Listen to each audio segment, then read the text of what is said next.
ولبست بدله وبنطلون وكرفت، وهو من راعي واحد مطوع وكرفته فعله ما بقيت ولا قد عصبت. وقفت باص على روح المحكمة وركبت ساكت، وصاحب الباص الأغاني يعني فل، أنا ساكت ولا قلت له حاجة.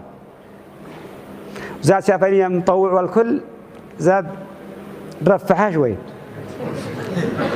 ومن ما كان يطلع معي يطلع أي واحد راكب يطلع، أول ما يجي يقول لي يا مطوع قول لي طفل مسجله أخابرنا الإسلام حقه ذي ما هو مش عليه، هو لا سفري. وأنا قلت لهم ما لي دخل. قال الله إنه مطوع اسمه أغاني. أصلا وضعية السواق والمحاسب مش مهيئة لاستقبال كلمة الآن، فأنا عاد أتحيص الفرصة المناسبة لما أحصل بقعة وأنا أدبر حالي. ومن ما طلع صلى على النبي يا مطوع عبري طبيعي المسجلة والناخي خليهم فوق خليهم. الله والله أول واحد يعني يسمع وأنا مش مشكلة. فتجاوزنا جولة دار السلم شوية وأنا مركز عليهم عمرية كذا كبيرة ولا قلت له حاجة.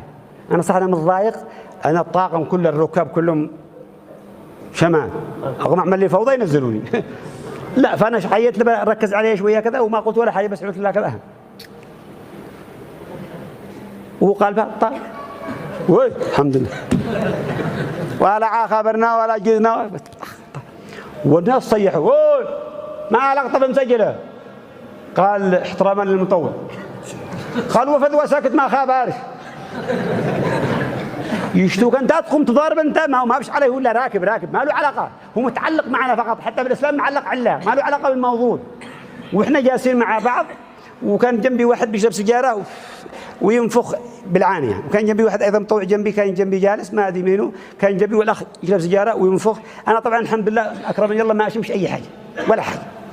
وصاحبنا يعني اعيمي وانا ساكت اعيم وصبر. فقال آذيتمونا يا أهل النار، اللي كان جنبي ضبح فاحترف يقول آذيتمونا يا أهل النار. قال أنا من أصحاب النار، أنا من أصحاب النار، من اللي لقف ملان ولا وجوهنا كلنا. وأشرت عليه فقط وكان جنبنا وكان معنا وأشرت عليه، فقلت له فزها فحسها كذا. قال طيبت نفس لك ولما لا جهتك قسما بالله لا أقوم بجيس جنبها. لن تستطيع أن تكسب الناس أحيانا بالقوة بالصميل أبدا. الناس يعني يشتمك أحيانا كلمة طيبة